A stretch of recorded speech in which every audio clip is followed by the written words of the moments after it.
परीक्षा ही भौतिक जीवनात पण कोणाला आवडत नाही आणि आत्मिक जीवनात सुद्धा कोणाला आवडत नाही. भौतिक जीवनाचा जर विचार केला, जेवढेही लेकरं या ठिकाणी कोणत्याही लेकराला विचारलं तर किती जणांना एक्झाम आवडती, परीक्षा आवडती, तर सगळे म्हणतील मला नाही आवडत. कारण परीक्षेसाठी काय करावा लागतो? अभ्यास. आणि परीक्षा दिल्यानंतर मार्क्स भेटतात आणि मार्क्स मिळाल्यानंतर आपल्याला कळतं की आपण किती पाण्यात आहोत. बरोबर आहे ना? म्हणून एखादा मुलगा किंवा एखादी मुलगी किंवा एखादा विद्यार्थी जो शाळेत जातो तो दररोज शाळेत जात असेल, रोज पुस्तक धरून बसत असेल, खूप घरच्यांना दाखवत असेल की मी खूप अभ्यास करत आहे, खूप पुस्तक वाचत आहे, खूप लिखाण करत आहे, पण ज्या वेळेस त्याचा वार्षिक निकाल लागतो त्या दिवशी सर्व कळून जातं की तो किती पाण्यात आहे. बरोबर आहे? तो खरंच अभ्यास करत होता का नुसता दिखावा दाखवत होता, का खरंच त्याने श्रम घेतले का नुसता टाइमपास केला, हे सर्व कशावरून कळतं? ज्या वेळेस त्याचा वार्षिक निकालाचा कागद जो असतो तो आपल्या समोर येतो त्या दिवशी कळून जातं की याने किती अभ्यास केलेला आहे. बरोबर आहे ना? आणि म्हणून हा परीक्षा असा भाग आहे की हा परीक्षा भाग जो आहे तो कोणालाच आवडत नाही, लहान लेकरांना नाही आवडत. आणि आत्मिक जीवनामध्ये आता आपण जाऊ. आत्मिक जीवनामध्ये सुद्धा परीक्षा ही प्रत्येक विश्वासू व्यक्तीची होते. तुम्हाला माहिती का परीक्षा म्हणजे काय? जर आपण नीट विचार केला, पहिले परीक्षा हा शब्द आपण समजून घेऊ. एक वचन पहिले वाचून घेऊ आपण आणि त्यानंतर या विषयाकडे जाऊ. याकोबाचे पत्र याचा पहिला अध्याय काढू आपण. याकोबाचे पत्र याचा पहिला अध्याय आणि दुसरं वचन मी वाचतो, नीट लक्ष द्या. माझ्या बंधूंनो, याकोब काय म्हणतोय मंडळीला? माझ्या बंधूंनो, नाना प्रकारच्या परीक्षांना तुम्हाला तोंड द्यावे लागते तेव्हा तुम्ही आनंदच माना. काय म्हणतो तो? नाना प्रकारच्या परीक्षांना तुम्हाला तोंड द्यावे लागते त्यावेळेस तुम्ही काय माना? आनंद माना. याकोब ह्या ठिकाणी त्या यहुदी लोकांना, जे लोक पांगलेले आहेत 12 वंशातले, त्या 12 वंशातील लोकांना विशेष करून हे पत्र लिहित असताना, त्या मंडळींना संबोधित असताना याकोब म्हणतो की ज्या वेळेस वेगवेगळ्या परीक्षांना तुम्ही तोंड देतात त्यावेळेस तुम्ही काय माना? आनंद माना. कारण याकोबाला माहिती आहे की परीक्षांना सामोरं जायला कोणालाच आवडत नाही, मग त्या भौतिक जीवनातले असो की आत्मिक जेवणातले असो. तसंच आत्मिक जीवनाबद्दल याकोब ह्या ठिकाणी मंडळीला संबोधित करत असताना तो म्हणतो की ज्यावेळेस नाना प्रकारच्या परीक्षांना तुम्हाला तोंड द्यावं लागतं, जेव्हा तुम्ही सामोरे जातात त्यावेळेस तुम्ही कुरकुर करू नका, दुःखी होऊ नका, तर तुम्ही काय माना? आनंद माना. आता परीक्षा म्हणजे काय या विषयावर आपण पहिले बघू आणि त्यानंतर मग पुढील आत्मिक जीवनामध्ये कोणत्या परीक्षा असतात त्याबद्दल आपण पाहणार आहोत. परीक्षा कशाला म्हणतात बरं? समजा एखादा विद्यार्थी 10वी मध्ये आहे, 10वीच्या वर्गाला, तर 10वी मध्ये असताना तो वर्षभर शाळेत जातो. तो रोज कमीत कमी 8 पिरियड त्या ठिकाणी शाळेत 8 पिरियड असतात, 8 ते 9 पिरियड असतात, ते 8 ते 9 पिरियड तो त्या ठिकाणी असतो. आणि वेगवेगळे शिक्षक येतात, मराठी, हिंदी, इंग्रजी असे सर्व विषयांचे शिक्षक येऊन त्या ठिकाणी त्याला रोज शिकवतात आणि तो अभ्यास करतो, त्याला होमवर्क दिला जातो. असं वर्षभर सत्र चालू असतं. वर्षातून कमीत कमी 2 ते 3 परीक्षा घेतल्या जातात. कशासाठी? कारण वर्ष संपल्यानंतर त्याला बोर्डाच्या परीक्षेला सामोरं जायचंय. बरोबर आहे? तर वर्षभर त्या विद्यार्थ्याने जो अभ्यास केलेला असतो तो अभ्यास त्याला किती समजला आणि त्याच्यामध्ये किती राहिला हे पडताळून पाहण्यासाठी काय घेतली जाते? परीक्षा. तसंच दुसरं एक उदाहरण मी तुम्हाला देतो. समजा एखादा आजार आहे आणि त्या आजारावर ज्यावेळेस औषध तयार केलं जातं तर ते औषध डायरेक्ट एखाद्या व्यक्तीला दिलं जात नाही. त्या आजारावर ज्यावेळेस औषध निर्माण केलं जातं, जेव्हा शास्त्रज्ञ औषध तयार करतात त्यावेळेस पहिल्यांदा ते औषध जे आहे ना त्याची परीक्षा घेतली जाते, चाचणी घेतली जाते. कशी? एकतर माकडावर किंवा उंदरं जे असतात ना, प्राण्यांवर त्याची चाचणी घेतली जाते, डायरेक्ट माणसांवर अप्लाय केलं जात नाही. आणि मग ते औषध त्या माकडाला म्हणा किंवा उंदराला म्हणा दिल्यानंतर त्याच्यावर त्याचे काय परिणाम होतात, मग त्याचा साईड इफेक्ट काही होत आहे का, व्यवस्थित ते औषध तयार झालेलं आहे का, तो आजार त्या प्राण्याचा बरा झाला का, याची सर्व पडताळणी केल्यानंतर ते औषध जे आहे ते बाजारपेठेमध्ये, मेडिकलमध्ये येतं आणि मग डॉक्टर ते आपल्याला देतात. त्या औषधाची जोपर्यंत परीक्षा केली जात नाही तोपर्यंत ते दिलं जात नाही. तुम्हाला माहिती का, आज कोरोना जो आजार आहे त्या कोरोना आजारावर पूर्ण जगभरामध्ये त्या ठिकाणी संशोधन चाललेलं आहे की त्याच्यावर काय निर्माण व्हावी? लस निर्माण व्हावी. औषध नाही, लस. औषध आणि लसीमध्ये फरक आहे. औषध हे आजार बरं करतं, लस आजार होऊ देत नाही. समजतंय का तुम्हाला? आपल्या भारत देशामध्ये पोलिओचं लसीकरण केलं जातं की 5 वर्षापर्यंतच्या सर्व लेकरांना पोलिओचे 2 ड्रॉप टाकले जातात. बरोबर? हे का टाकले जातात? की भविष्यात त्याला तो आजार व्हायला नको. याला लस म्हणतात. आता कोरोना आजारावर औषधापेक्षा लसीची गरज जास्त आहे, की जेणेकरून तो आजार येणाऱ्या पिढीला होणार नाही, म्हणून लस शोधली जात आहे. औषध शोधलं याचा अर्थ आजार नष्ट होणार नाही. औषध काय काम करतं? आजार झाल्यानंतर बरं करतं, म्हणजे आजार होण्याच्या अगोदर प्रतिबंध करत नाही. पण लस जी आहे ती लस आजारच होऊ देत नाही. आणि म्हणून आता पूर्ण जगामध्ये लस शोधली जात आहे कोरोनाची, की लवकरात लवकर ती लस सापडावी आणि ती लस सर्वांना. तरी सुद्धा WHO, ज्या काही वर्ल्ड हेल्थ ऑर्गनायझेशनची संघटना आहे, ते म्हणतात कमीत कमी 1 वर्ष लागेल. किती? 1 वर्ष. अजून जर लस शोधायची म्हटली आणि ती सर्वांपर्यंत पोहोचायची म्हटली तर 1 वर्ष लागेल. 1 वर्षात किती खपतील याचा काही भरोसा ना. 1 वर्षामध्ये किती लोक तोपर्यंत खपून जातील याचा काही भरोसा नाही. म्हणून लस आता ज्या वेळेस ती लस बनवली जाते, समजा अनेक देश प्रयत्न करताय, मग ते काय करतात? ट्रायल घेतात.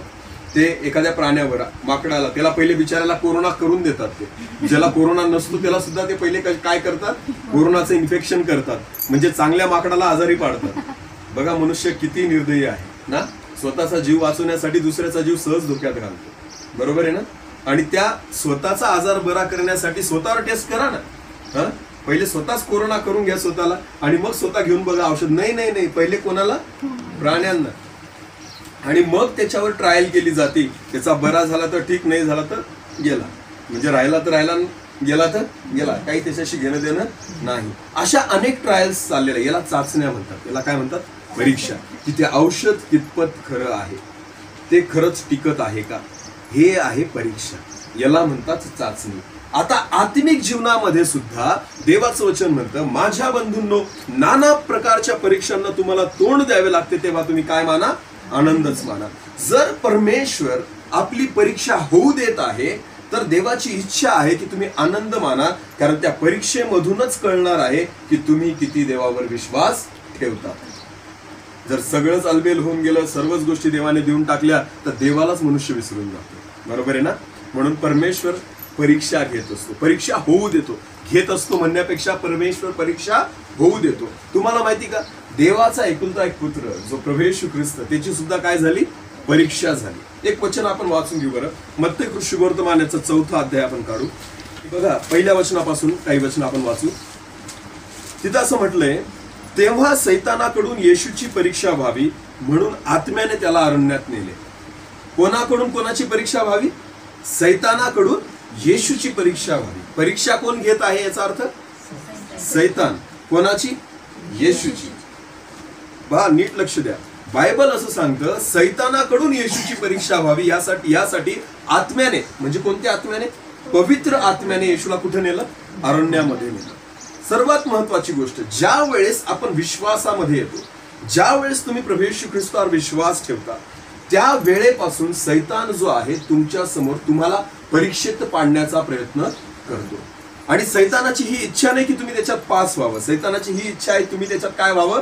नापास व्हावं. समजा मी ज्या वर्गाला शिकवतो, समजा मी 10वीच्या वर्गाला शिकवत आहे इंग्रजी विषय, आणि मला जर वाटलं की मला ह्या विद्यार्थ्याला पास होऊ द्यायचं नाही या 6माही परीक्षेमध्ये, तर मी काय करेल बरं? मी जास्तीत जास्त कठीण प्रश्न त्या ठिकाणी एक पेपर तयार करेल. बरोबर आहे की जास्तीत जास्त कठीण जे प्रश्न आहे अशी प्रश्नपत्रिका मी तयार करेल की कमीत कमी मार्क ह्या मुलांना मिळावे. बरोबर. आणि जास्त मुलं फेल व्हावे.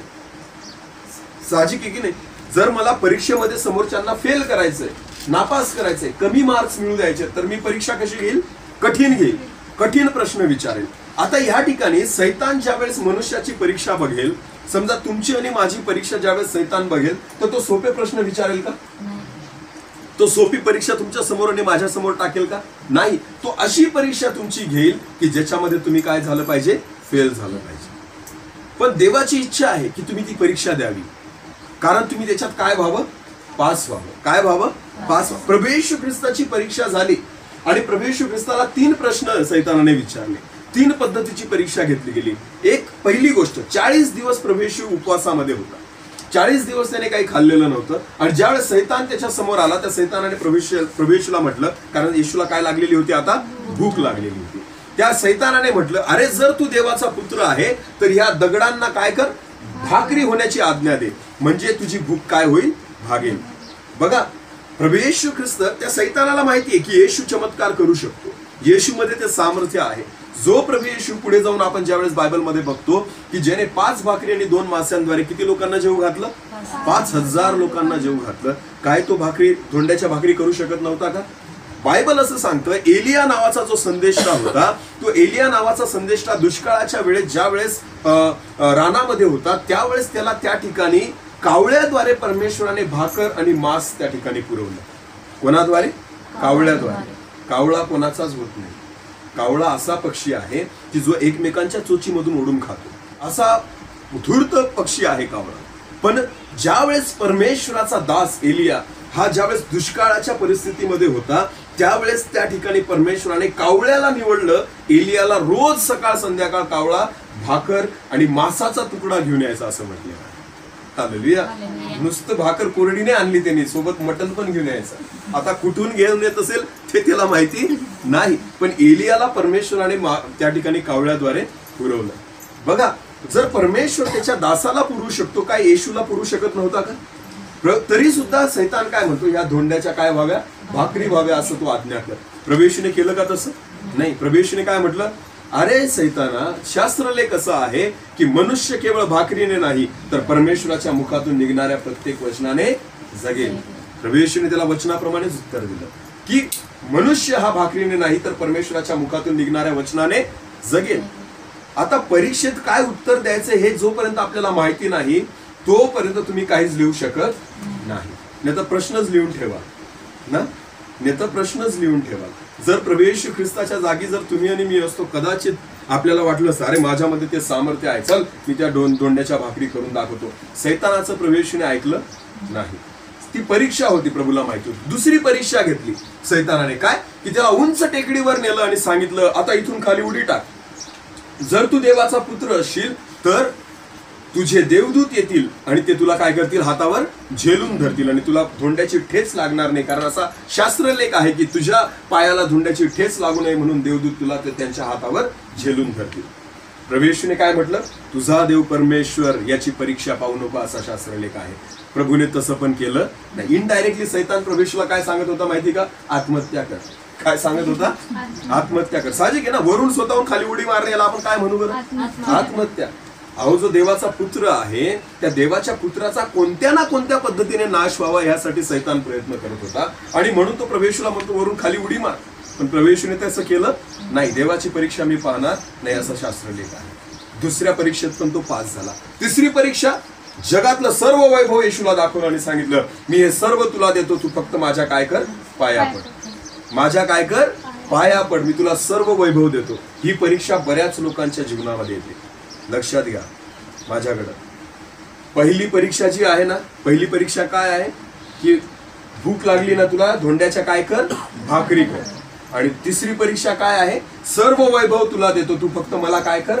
नमन कर, माझ्या पाया पड. ज्या दिवशी तुम्ही देवाचं ऐकणं सोडून देता, प्रभूमध्ये आल्यानंतर सांगतोय, परीक्षा ज्यावेळेस आपल्या जीवनामध्ये येतात, जर तुम्ही समजा त्या परीक्षेत पास झाले नाही किंवा ती परीक्षा जर तुम्ही दिलीच नाही आणि तुम्ही सैतानाच्या आहारी गेले ना, सैतान तुम्हाला खूप आशीर्वादित करेल. सैतान तुम्हाला खूप आशीर्वादित करेल. बरेचसे लोक, विश्वासू लोक प्रभूवर विश्वास ठेवतात, देवाजवळ येतात, त्यांच्या जीवनात चमत्कार अनुभव करतात आणि त्याच्यानंतर जेव्हा परीक्षा परत त्यांच्या जीवनामध्ये येते ना, परत मागे निघून जातात. आणि मग कोणी भक्ताकडे जातं, कोणी देवलुशांकडे जातं, वेगवेगळ्या यांच्याकडे जातं आणि तिथं जाऊन त्यांना आरोग्य पण मिळतं. का? कारण सैतानाची इच्छा तीच होती की जिवंत देवाचा मार्ग सोडून तू त्या गोष्टींच्या मागे जा. तू मला पाया पड म्हणजे बाकी सगळ्या गोष्टी मी तुला देऊन टाकेल. सैतानाची अपेक्षा एकच आहे मनुष्याकडून की तू माझ्या समोर झुक, तू मला नमन कर. जगातल्या लोकांकडे सर्व गोष्टी आहेत, पैसा आहे, भरपुरी आहे, पण शांती नाही. रात्रीची झोप लागत नाही. ज्याच्याकडे जास्त पैसा आहे ना त्याला झोप लागत नाही. त्यालाच पडलेली असते की आता ह्या पैशाला मी कसं सांभाळायचं. तो कुठं पण फिरायला गेला, त्याचं पूर्ण मन कुठं लागलेलं असतं? त्याच्या घराकडे, त्याच्या पैशांकडे. आणि जो श्रीमंत व्यक्ती आहे ना त्या जगातला, बघा तुम्ही, डायबिटीस त्यालाच असतो, ब्लड प्रेशर त्यालाच असतो, पैसा खूप आहे पण खाता येत. डॉक्टरांनी सांगितलेलं गोड खायचं, तिखट खायचं, मसाल्याचं खायचं नाही, मटण मासे खायचे. मग काय करायचं त्या पैशाचं? सोनं खाता येतं का? चांदी खाता येतं? 100ची नोट कशी लागते? कागद खातो का आपण? नाही ना. पैशाने आपण विकत घेऊ शकतो, पैसा खाऊ शकत नाही. मग मला एक सांगा, माझ्याकडे करोडो रुपये आहे पण मला गोड खाता येत नाही. माझ्यासमोर एखादा व्यक्ती जो गरीब आहे ना, गरीब, तो शुक्रवारच्या बाजारामध्ये जातो आणि त्याला जो पगार झालेला असतो ना, 50 रुपयाचे पेढे विकत घेतो आणि मस्त तो किंवा जिलेबी वगैरे विकत घेतो आणि परिवारासोबत आनंदाने खातो. आणि जो करोडपती आहे ना, त्याच्याकडे करोडो रुपये आहे पण तो 5 रुपयाची जिलेबी विकत घेऊन खाऊ शकत नाही, कारण डॉक्टरांनी सांगितले तुला काय डायबिटीज आहे. काय फायदा त्या पैशाचा? काय फायदा त्या पैशाचा मला सांगा. डॉक्टरांनी सांगितलेलं आहे ब्लड प्रेशरचा त्रास आहे, मीठ कमी खा, तेलकट कमी खा, मटण जास्त खाऊ नका, हे जास्त खाऊ नका. सर्व तोंड डॉक्टरांनी बंद करून दिलेलं आहे. श्रीमंत मनुष्याच्या इथं लग्न असतं, 5 पक्वान्न वाढलेले असतात, वेगवेगळं खूप मिठाईचे वेगवेगळे प्रकार असतात, पण दुर्दैव असं असतं त्याच्या समोर बाहेरचे लोक येऊन खातात पण तो खाऊ शकत, कारण डॉक्टरांनी सांगितलेलं आहे गोड खायचं. किती दुर्दैव आहे बघा. त्याच्या घरी येऊन दुसरा खाऊन जातो पण त्याला स्वतःला ते खाता येत नाही. शांती नाही, जगामध्ये शांती नाही. आणि ख्रिस्ती लोकांच्या जीवनात सर्वात महत्वाची गोष्ट जर प्रभूने दिलेली आहे, जी वस्तू पैशाने विकत घेता येत नाही ती शांती देवाने तुम्हाला आणि मला दिलेली आहे. हालेलुया. आणि दुसरी गोष्ट पापक्षमा, उद्धार ज्याला आपण म्हणतो. हा पापक्षमा जगातल्या लोकांकडे नाही, म्हणून ते प्रयत्न करतात वेगवेगळ्या पद्धतीने. कुठेतरी जातील, डुबकी मारतील, पाण्यात बुडतील, हे करतील ते करतील, कर्मकांड करून प्रयत्न करतात मनुष्य. आतापर्यंत खूप वेगवेगळे मुक्तीचे साधनं होते. मेल्यानंतर पण लोक कर्मकांड करायचे.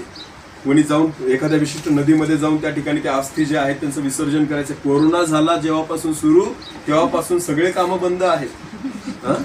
हॉस्पिटलमधून जो मरतो ना, तो तिथूनच कुठं जायचं तिथं जातो. त्याला नरकात जायचं का स्वर्गात जायचं डॉक्टरच ठरवतायत आता. कोणताच भटजी त्याच्यासमोर जात नाही, कोणताच पास्टर जाऊन प्रार्थना करत नाही. त्याला जाळतायत का पुरतायत का फेकून देतायत कोणीच बघायला तयार नाही. परिस्थिती आज झालेली, कोणीच त्याच्या हाडांना सुद्धा जवळ घेत नाही, त्याच्या अस्त्या कोणी गोळा करत नाही, जाऊन कोणत्या नदीमध्ये फेकत नाही, कारण त्या हाडांना पण कोरोना चिटकलेला असेल अशी लोकांना काय आहे, भीती आहे. ही परिस्थिती. कुठे गेले कर्मकांड, कुठे गेले आज लोक जे मुक्तीसाठी शोधत होते, ज्या लोकांना वाटायचं विशिष्ट ठिकाणी मी गेल्यानंतर मेल्यानंतर माझ्या अस्थी विशिष्ट ठिकाणी टाकल्यानंतरच मला मुक्ती मिळेल, मग आज इतके लोक मरतायत, मग यांना मुक्ती नाही भेटणार का? कारण लोकांना सत्य माहिती नाही. हा तर बाजार आहे लोकांनी मांडलेला. हा काय आहे? बाजार आहे. खरी मुक्ती, खरी शांती, खरा उद्धार देवाच्या वचनामध्ये आहे. जो प्रभू येशू ख्रिस्तावर विश्वास ठेवतो त्याच्या सर्व पापांची क्षमा होते. हालेलुया. आणि जो प्रभू येशू ख्रिस्तावर विश्वास ठेवतो आणि विश्वासू होतो, पहिली गोष्ट त्याला परीक्षेतून जावं लागतं. कशातून जावं लागतं? परीक्षेतून. म्हणून याकोब जो आहे तो काय म्हणतो, माझ्या बंधूंनो, नाना प्रकारच्या परीक्षांना जेव्हा तुम्हाला तोंड द्यावे लागते तेव्हा तुम्ही काय माना? आनंद माना. अजून एक वचन वाचू, 12वं वचन, याकोबाचे पत्र 1 अध्याय 12वं वचन. जो माणूस परीक्षेत टिकतो तो धन्य, कारण आपणावर प्रीती करणाऱ्यांना प्रभूने देऊ केलेला जीवनाचा मुकुट परीक्षेत उतरल्यावरच त्याला मिळेल. हालेलुया. देवाचं वचन काय म्हणतं? जो परीक्षेत टिकतो तो धन्य. म्हणजे परीक्षेत आपल्याला काय करायचंय? टिकून राहायचं आहे. आपला धीर सुटू द्यायचा नाही. आपला धीर सुटू द्यायचा. अजून एक वचन वाचून घेऊ आपण, 2-3 वचन परत वाचू आपण. याकोबाचे पत्र 2-3.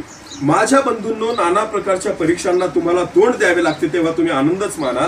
तुम्हास ठाऊक आहे की तुमच्या विश्वासाची पारख उतरल्याने धीर उत्पन्न होतो. आता नीट लक्ष द्या. तुमची आणि माझी परीक्षा सैतान कोणत्या आधारावर पाहिजे ह्याकडे नीट आपण लक्ष देऊ. तुम्ही आणि मी प्रभूमध्ये आलो. कोणत्या आधारावर आलो? विश्वास ठेवून. कोणत्या आधारावर? विश्वास. ख्रिस्ती जीवन सुरू कशाने होतं? विश्वासाने. कशाने? ख्रिस्ती जीवनाचा जो पाया आहे ना, तो पाया कशाचा आहे? विश्वासाचा. ज्या वेळेस तुम्ही प्रभू येशू ख्रिस्तावर विश्वास ठेवता त्यावेळेस तुमच्या ख्रिस्ती जीवनाला काय होती? सुरुवात होते. आणि इथं बायबल काय म्हणतो 3ऱ्या वचनामध्ये, तुम्हास ठाऊक आहे की तुमच्या विश्वासाची पारख उतरल्याने धीर उत्पन्न होतो. तुमची आणि माझी जी परीक्षा बघितली जाणार आहे ना सैतानाकडून, ती विश्वासाच्याच आधारावर बघितली जाईल. कोणत्या आधारावर? जो विश्वास तुम्ही येशूवर ठेवलेला आहे. आता विश्वासाचे अनेक प्रकार आहेत, नीट लक्ष द्या. अनेक लोक फक्त स्वार्थासाठी येशूवर विश्वास ठेवतात. का? की मला आजार होता, मी प्रभू येशूवर विश्वास ठेवला आणि माझा आजार बरा झाला. बस हा विश्वास. आज 90% लोक प्रभू येशूवर जे विश्वास ठेवतात ना, ते चमत्कारामुळे विश्वास ठेवतात. की काहीतरी आजार बरा झाला, काहीतरी समस्या दूर झाली आणि म्हणून मी कोणावर विश्वास ठेवला? येशूवर विश्वास ठेवला. आणि अशा लोकांची ज्यावेळेस परीक्षा होते ना, ते परीक्षेत बहुधा फेलच होतात. का? कारण त्यांना ही एकच गोष्ट माहिती आहे की येशू कशासाठी आहे? आरोग्य देण्यासाठी. येशू कशासाठी आहे? आशीर्वाद देण्यासाठी. फक्त एकच विषय महत्वाचा नाही, लक्षात घ्या. तुमची पारख सैतान विश्वासाने करतो. विश्वासाची परीक्षा होईल. सैतान वेगवेगळ्या पद्धतीचा जो विश्वास आहे त्याची परीक्षा घेईल. नुसता हा एक विश्वास नाही आरोग्या संदर्भातला. जेव्हा एखादा विद्यार्थी 10वीची परीक्षा देतो, तो फक्त एकच विषयाची परीक्षा देतो का? फक्त मराठीचा पेपर देऊन आलो मी आणि मग बाकीचे पेपर कोण देईल? आहे का असं? 10वीचा विद्यार्थी ज्यावेळेस पेपर देतो त्याला सर्व विषयांचे पेपर द्यावे लागतात, सर्व विषयांचा अभ्यास करावा लागतो. तर त्या ठिकाणी शासन ठरवतं की हा आता 10वी पास होण्याच्या लायकीचा आहे, योग्यतेचा आहे. कारण त्याला मराठी पण माहिती आहे, हिंदी पण, इंग्रजी पण, गणित पण, भूमिती पण, विज्ञान पण, इतिहास, भूगोल, सर्व विषयांचा त्याने काय केलेला आहे? अभ्यास केलेला आहे. ती परीक्षा सर्व विषयांची होते. तसंच ख्रिस्ती जीवनामध्ये फक्त आरोग्यासंदर्भात जो मी विश्वास ठेवला त्याची परीक्षा होणार नाही, सर्व पद्धतीच्या विश्वासाची परीक्षा होती. की तुम्ही दुसऱ्या पापात पडतात का? जर आरोग्य काढून घेतलं तर तुम्ही विश्वासात टिकून राहाल का? हालेलुया. ज्यावेळेस इयोबाची परीक्षा झाली, इयोब जो होता त्या पूर्ण ऊर देशातला सर्वात श्रीमंत व्यक्ती होता.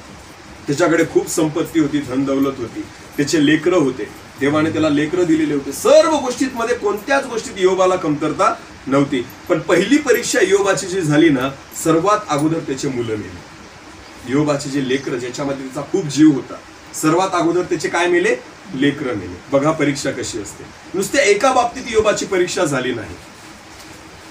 दुसरी परीक्षा काय झाली की इयोबाची जी संपत्ती होती, जी धनदौलत होती, ज्याच्यामुळे त्याची ओळख होती ऊर देशामध्ये, की सगळे लोक ओळखायचे की इयोब कसा व्यक्ती आहे? श्रीमंत व्यक्ती आहे. सगळ्या लोकांना ओळख होती, कारण त्याच्यासारखा श्रीमंत व्यक्ती कोणी नाही. त्याची सगळी संपत्ती एका दिवसात नाहीशी झाली. इयोब जो श्रीमंत होता तो एका दिवसात कंगाल होऊन गेला. तरी सुद्धा इयोबाचा विश्वास ढळला नाही. 2 परीक्षांमध्ये इयोब पास झाला. की मुलं मेले ज्यांच्यावर त्याचा जीव होता, संपत्ती गेली ज्याच्यामुळे त्याचा मान होता, ते सगळं निघून गेलं, तरी इयोब विश्वासात टिकून राहिला. बघा परीक्षाचे वेगवेगळे प्रकार आहेत. तिसरी परीक्षा इयोबावर झाली की सैतानाने त्याला स्पर्श केला, की संपूर्ण शरीर इयोबाचं फोडाने भरून गेलं. आता आरोग्यासंदर्भात इयोबाची परीक्षा झाली. जो आतापर्यंत सुखी होता, ज्याच्या शरीरावर एक डाग नव्हता, ज्याला प्रभूने आजपर्यंत कधी आजारी पडू दिलेलं नव्हतं, कारण इयोबावर परमेश्वराची कृपा होती. हालेलुया. देवाचं वचन म्हणतं, सैतान स्वतः सांगतो, अरे परमेश्वरा, तू त्या इयोबाला स्वतःच्या दयेचं कुंपण घातलेलं आहे, म्हणून मला काही करता येत नाही. म्हणून साधा तो आजारी पण पडत नसेल इयोब. पण ज्या वेळेस त्याची परीक्षा सुरू झाली, सैतानाने अशी परीक्षा घेतली की केसापासून, डोक्याच्या केसापासून तर पायाच्या तळव्यापर्यंत संपूर्ण शरीर जे होतं इयोबाचं ते फोडांनी भरून गेलं. त्याला अंगावर कपडे सुद्धा घालता येत नव्हते. इयोब असा धुळीत बसला, राखेत बसला आणि खापऱ्या घेऊन त्या ठिकाणी स्वतःचा अंग खाजवायचा आणि लस त्याच्यातून व्हायची, अशी परिस्थिती इयोबाची झाली.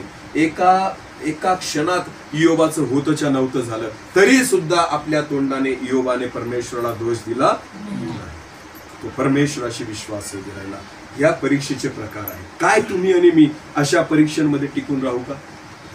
बऱ्याचदा देवाकडे आपण मागतो, प्रभूने आपली प्रार्थना ऐकली की आपण प्रभू प्रभू करतो, हो प्रभू धन्यवाद, तू माझ्यासाठी हे केलं ते केलं, आणि थोडंसं वाईट होऊ द्या आपल्यासोबत, थोडी परीक्षा येऊ द्या आपल्या जीवनामध्ये, थोडा त्रास होऊ द्या आपल्याला, लगेच आपण देवाला दोष देतो की काय परमेश्वरा, मी एवढे उपवास करतो, एवढे तापास करतो, एक रविवार मी कधी चर्च सोडलं नाही, मी कधी रोज बायबल वाचणं सोडलं नाही, मग माझ्या जीवनामध्ये ही परीक्षा का? अहो, परमेश्वराचं वचन म्हणतं, जेव्हा तुमच्या जीवनामध्ये परीक्षा येतात त्याच्यात तुम्ही आनंद माना.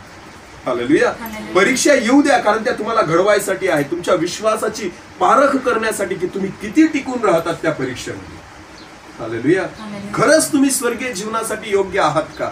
सर्व परिस्थितीत तुम्ही देवाशी विश्वासू राहाल का? यासाठी तुमची आणि माझी परीक्षा परमेश्वर पाहतो. आणि म्हणून इथं म्हटलेलं आहे याकोबाचे पत्र 1 अध्याय 12 वचन, जो माणूस परीक्षेत टिकतो तो धन्य, कारण आपणावर प्रीती करणाऱ्यांना प्रभूने देव केलेला जीवनाचा मुकुट परीक्षेत उतरल्यावरच त्याला मिळेल.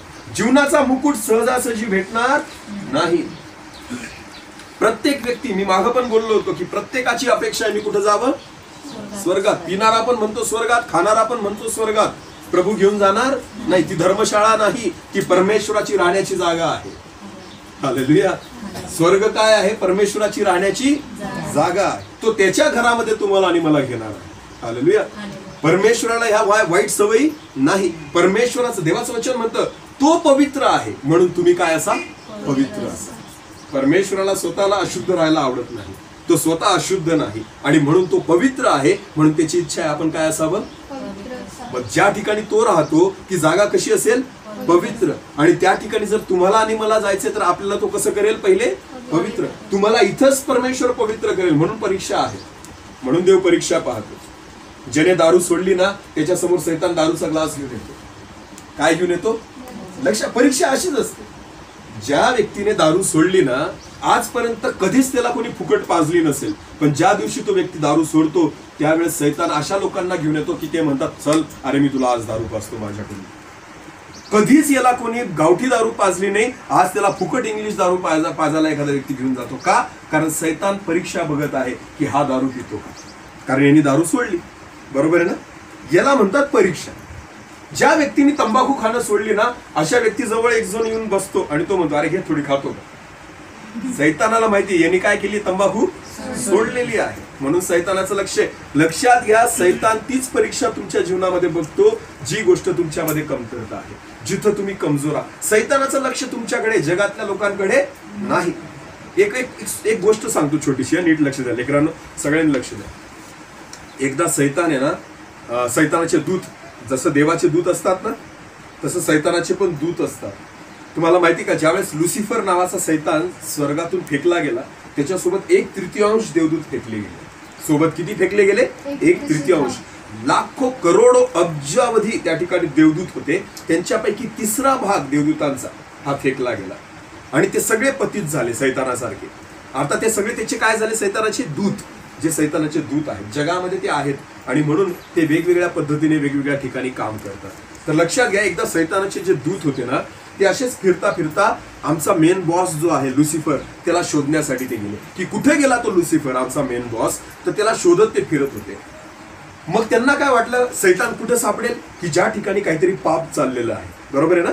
सैतानाचं वास्तव्य कुठं असेल जिथं काहीतरी घाण गोष्टी चाललेल्या आहेत. मग ते शोधत शोधत एका दारूच्या अड्ड्यावर गेले. कुठे गेले दारूच्या अड्ड्यावर.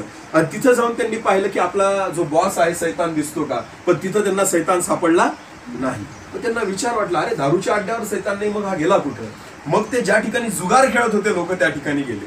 त्या अड्ड्यावर जाऊन पण पाहिलं त्यांनी सैतान आहे का पण सैतान तिथं पण नव्हता. मग सैतानाचे दूत परत विचार करू लागले अरे हा इथं पण नाही. मग एका ठिकाणी दंगा चालू होता. दंगल चालू होती. लोक एकमेकांना मारत होते खून करत होते. असं मोठी दंगल चालू होती. मग त्यांना वाटलं नक्की सैतान तिथं असेल कारण तिथं लोक एकमेकांचा खून करतायत ना वाईट गोष्टी करतायत. मग तिथं पाहायला गेले तिथं पण सैतान नाही. मग यांना वाटलं जिथं व्यभिचार आणि घाण गोष्टी केल्या जातात तिथं सैतान असेल. मग त्या ठिकाणी पाहायला गेले तिथं पण सैतान सापडला नाही. मग ते कंटाळले आणि असंच फिरत फिरत फिरत फिरत ते एका चर्च जवळ आले. कुठं आले चर्च जवळ. आणि ज्या वेळेस ते सैतानाचे दूत चर्च जवळ आले त्या चर्चच्या बाहेर एक झाड होतं आणि त्या झाडावर तो सैतान बसलेला होता. कुठं बसलेला होता झाडावर. कशाच्या बाहेर चर्चच्या बाहेर. आणि ते सैतानाचे दूत त्याच्याजवळ आले आणि त्याला म्हटले अहो महाराज आम्ही तुम्हाला सगळीकडे शोधलं म्हणे कुठं शोधलं म्हणे दारूच्या अड्ड्यावर शोधलं. आम्हाला वाटलं तुम्ही तिथं असाल. जुगार चालू होता तिथं पाहिलं. भांडणं चालू होते तिथं पाहिलं. जिथं जिथं पाप आहे लोक पाप करत होते त्या प्रत्येक ठिकाणी आम्ही तुम्हाला शोधलं पण तिथं तुम्ही आम्हाला सापडले नाही. तुम्ही इथं या चर्चच्या बाहेर काय करत आहेत म्हणे. मग सैतानाने त्याच्या दूतांना सांगितलं अरे जो दारू पित आहे ना तो माझाच आहे. जो दारू पित आहे तो कोणाचा आहे माझाच आहे. जो भांडणं करत आहे तो पण कोणाचा आहे माझाच आहे. जो व्यभिचार करतोय तो पण माझाच आहे. मला त्यांचं घेणं देणं नाही. जे ह्या चर्च मध्ये बसलेलं आहे ना मला यांना माझ्याकडे ओढायचं. काय बोलला तो. जे ह्या चर्च मध्ये येतात ना त्या लोकांना मला माझ्याकडे ओढायचं. लक्षात घ्या सैतानाचं लक्ष जगातल्या लोकांकडे नाही. सैतानाचं लक्ष तुमच्या आणि माझ्याकडे आहे. कारण तुम्हाला आणि मला देवाने काय केलेलं जगापासून वेगळं केलेलं. तुम्हाला आणि मला देवाने काय केलेलं आहे निवडून घेतलेलं आहे. म्हणून तो जगाची परीक्षा नाही पाहत तुमची आणि माझी परीक्षा पाहतो. म्हणून जेव्हा एखादा ख्रिस्ती व्यक्ती दारू सोडतो ना त्याचे मित्र 4 येऊन त्याला सांगतात चल आज आपण दारू प्यायला. अरे तू नको देऊ मी देतो. कारण सैतानाची इच्छा आहे तू दारू सोडू नको. तू तंबाखू सोडू नको. तू घाण बोलणं सोडू नको. म्हणून सैतान असेच लोक आपल्या जवळ घेऊन येतो की जे आपल्याला परत पापात पाडतो. देवाचं वचन म्हणतं जो परीक्षेमध्ये टिकून राहतो तो धन्य. परीक्षेत पडणं हे महत्वाचं नाही, परीक्षेत टिकून राहणं महत्वाचं आहे. जेव्हा एखादं पाप सैतान तुमच्या समोर टाकतो तेव्हा तुम्ही किती विश्वासाने टिकून राहतात आणि त्या पापात पडत नाही हे परमेश्वर बघत असतो. प्रभू तुमची परीक्षा होऊ देतो, लक्षात घ्या. देव तुमची परीक्षा होऊ देतो आणि परमेश्वर बघत राहतो की माझा मुलगा आणि माझी मुलगी किती विश्वासामध्ये टिकून राहतात. तोंडाने तर आपण मोठ्या गोष्टी बोलतो, पण प्रत्यक्षात जेव्हा परीक्षा आपल्या समोर येते, काय आपण देवाशी विश्वासू राहतो का ते परमेश्वर पाहतो, पारखतो आणि मग जीवनाचा मुकुट देतो, त्याच्याशिवाय देत नाही.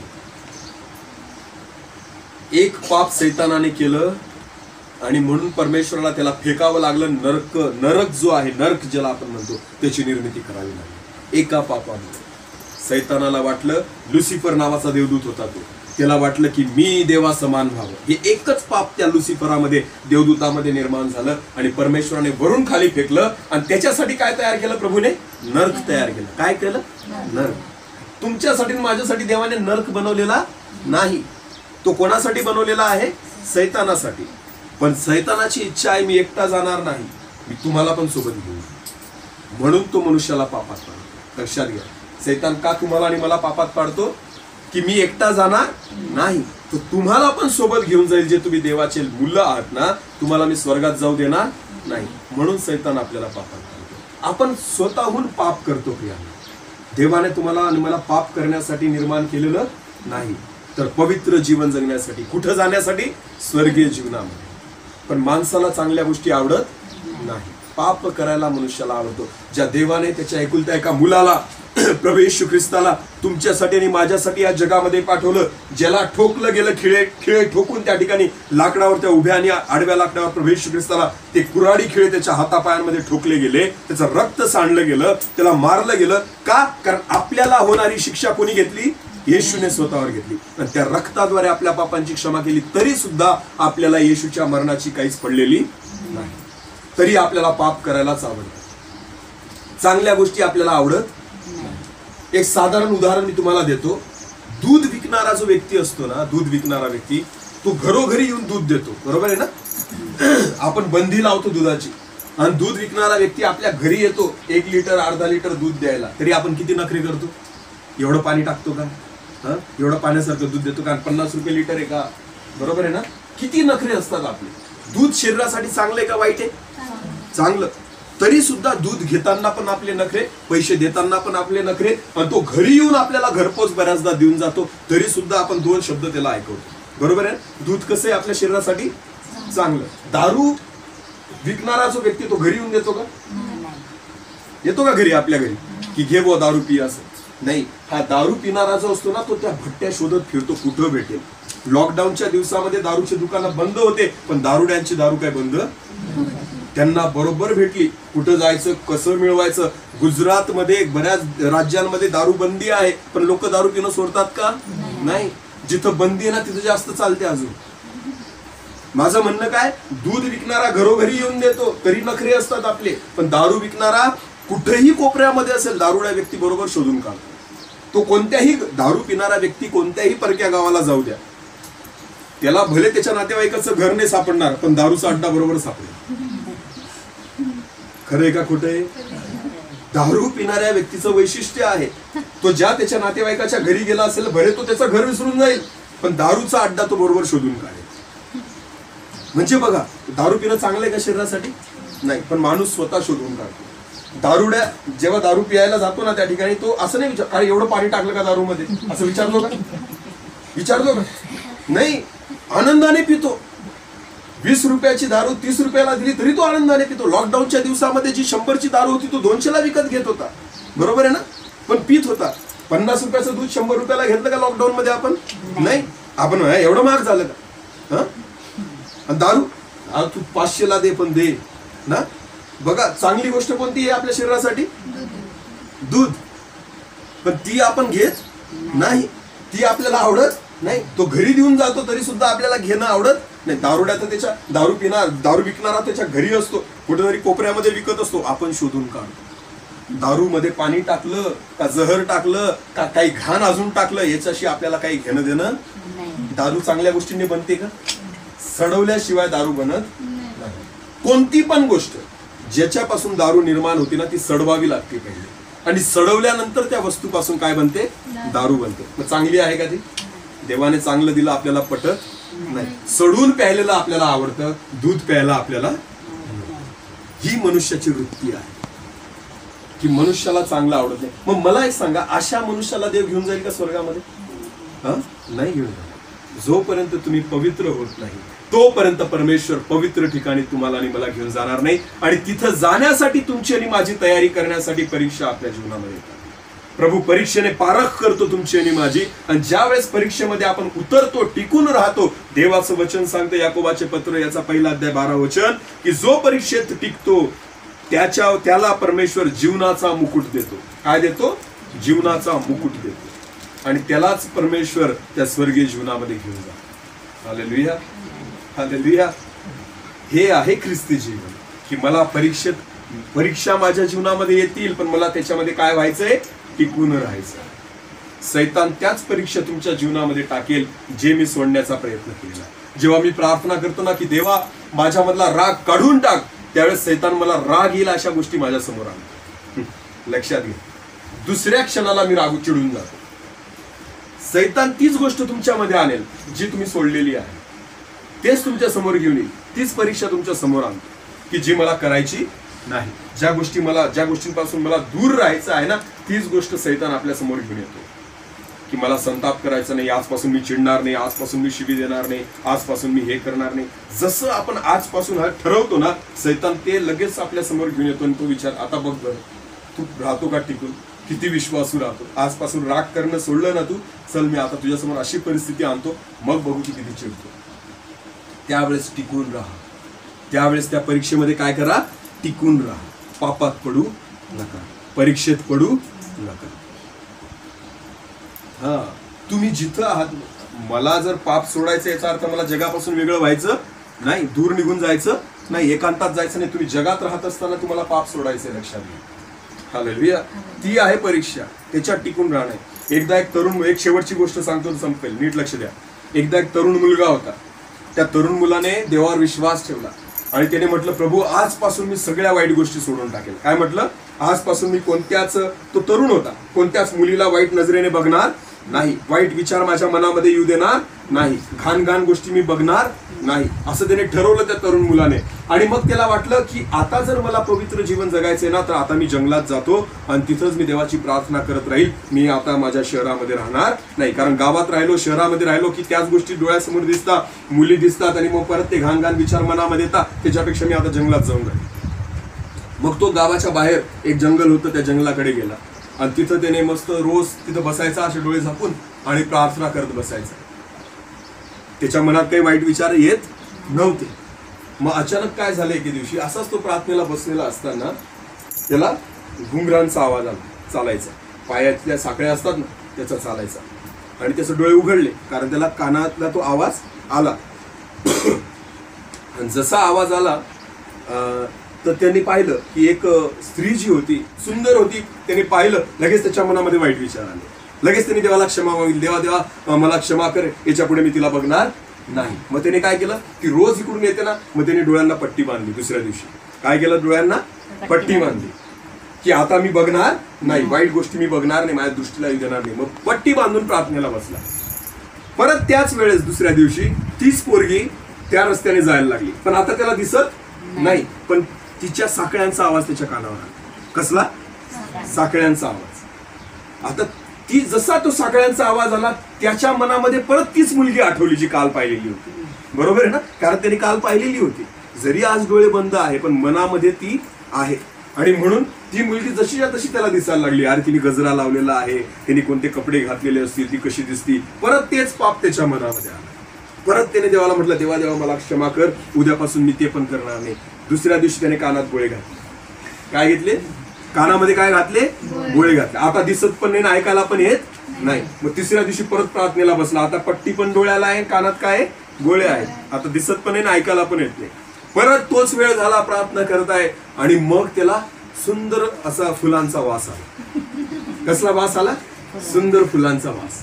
ते मोगऱ्याचे फुलं ज्याचा गजरा तिने घातलेला होता, रोज ते गजरा घालून जायची ना, आणि त्या पोरीचा तो वास त्या गजऱ्याचा त्याला आला, आणि जसं त्याला त्या फुलांचा वास आला, परत त्याच्या मनामध्ये तीच कल्पना आली की कोण चालली असेल, ती तरुण मुलगी. परत तिची कल्पना, परत तिचा फोटो, परत ते सर्व तेच पाप त्याच्या मनामध्ये आलं. त्या दिवशी त्याला कळलं की नाही, मला मन बदललं पाहिजे. मी डोळ्याला पट्टी बांधली, कानात गोळे घातले, तरी सुद्धा हे पाप माझ्यातून जाऊ शकत नाही.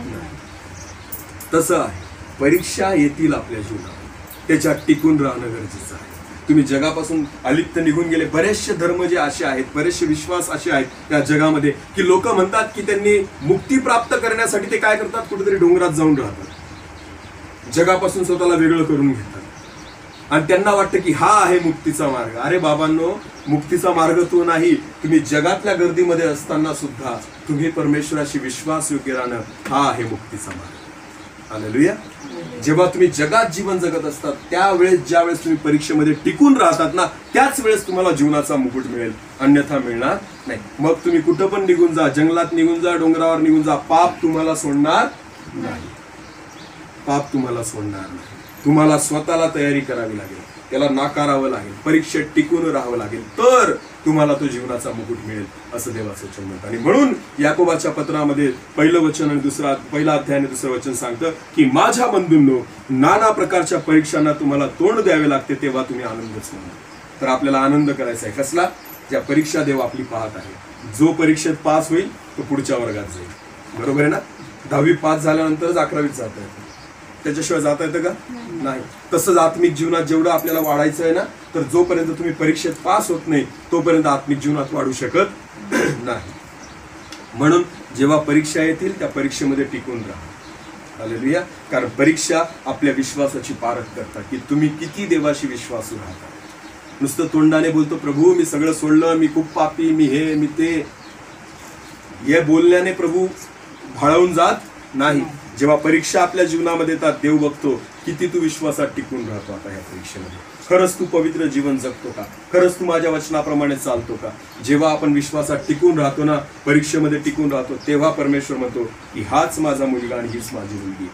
आणि मग तो जीवनाचा मुकुट त्या परीक्षेत टिकल्यानंतर, उतरल्यानंतर आपल्या जीवनामध्ये आपल्याला मिळतो. देव करो या वचनाद्वारे परमेश्वर आपल्या सर्वांना आशीर्वादित करो. आपण डोळे झाकून प्रार्थना करू.